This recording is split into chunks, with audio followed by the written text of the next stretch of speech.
Hi everybody, this is Rachel Sue. I'm here with Nick. We're going to be talking about comprehensive or abstinence-based sexual education in public school.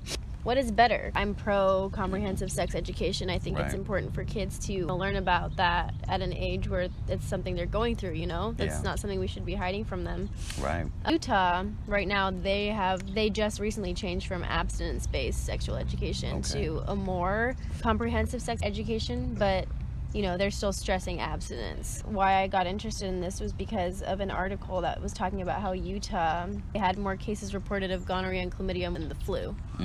And so, you know, where does that come from? Is it from a lack of sex education and just unawareness? Is it something else? Because California, they have the most progressive sex education and public school requirements. And so here, kids at a younger age learn more than kids from other states. Yeah.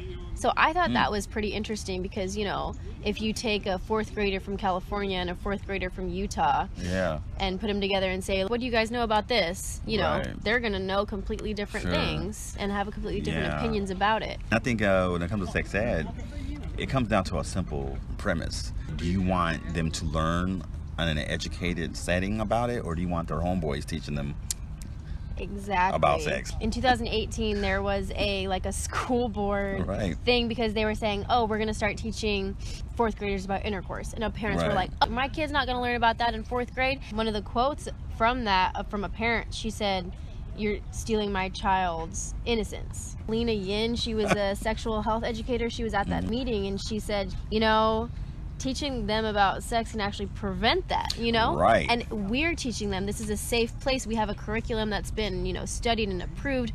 You want them to go learn about that on the internet from their friends? I can remember the stuff we used to talk about, and we really used to think like, oh yeah, if a girl gets on top of you, she can't get pregnant. Really? That's what some junior high kids really believe. And that comes from lack of real education. And then if the parents aren't having the conversation, in other words, parents need to pick their poison. Like, would you rather it be in like an informed setting, or do you want them to just go on the internet and, you know, go buck wild with a Google search? For my generation, the Xennials, we saw the internet at about 21. When we first started, really, the internet kind of took off. So when we were like 12 and 13, I mean, yeah, you might, you know, go to your uncle's house, see some Playboy magazines in the bathroom. That was our exposure to like sexuality.